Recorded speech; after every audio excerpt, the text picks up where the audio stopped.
Let's give thanks that the Pilgrims embraced free markets.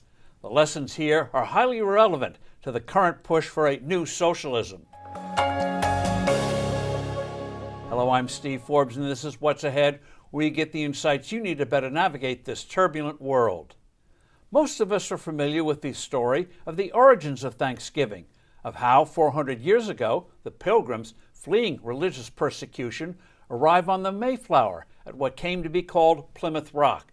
The first winter was harsh, but with the help from local Native Americans, the survivors learned effective farming techniques. The resulting harvest is celebrated with a feast that subsequently came to be called Thanksgiving. But contrary to legend, the harvest was not bountiful. In fact, the Plymouth colony nearly collapsed. Severe food shortages and discontent were widespread. The problem, as described by the colony's governor, William Bradford, was the system the colonists initially operated under. Today, we'd call it socialism or communism. All property was communally owned and cultivated. No privately owned land. Food and clothing were distributed equally to all.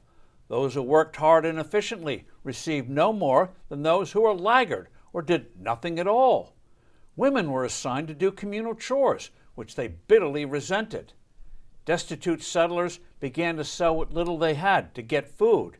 They begged the local tribe to do chores for a, quote, capful of corn, end of quote. Then Bradford and the colony's other leaders radically changed things. Each family was given their own parcel of land.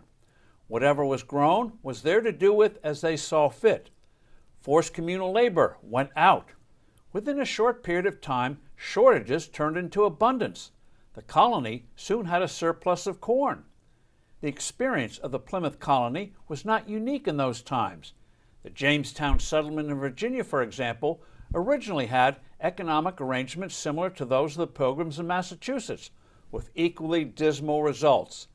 Then, after what was called the Starving Winter, Jamestown switched to free markets. Food became plentiful. By liberating human creativity and enabling people to discover and fully develop their talents, free markets produce prosperity, while socialism sinks a society into misery. Yet the lessons of Plymouth and Jamestown, not to mention the more modern and ghastly ones of the Soviet Union, Maoist China, Cuba, Venezuela, and North Korea, are lost on the far left of the Democratic Party, which assumes that prosperity just happens, that taxes and regulations really don't matter.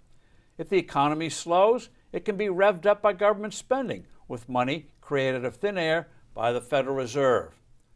Let us not forget the hard-won wisdom of the Pilgrims as the Senate now takes up the Biden administration's terrible Build Back Better bill.